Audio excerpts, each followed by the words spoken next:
Cosmic microwave background radiation is the thermal radiation that fills the universe and is a remnant from the early stages of the universe, specifically the Big Bang. It is uniform and isotropic, meaning it is the same in all directions.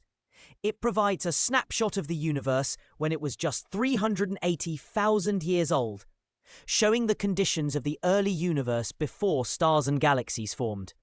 Example: imagine the universe as a hot balloon that has been expanding and cooling over time.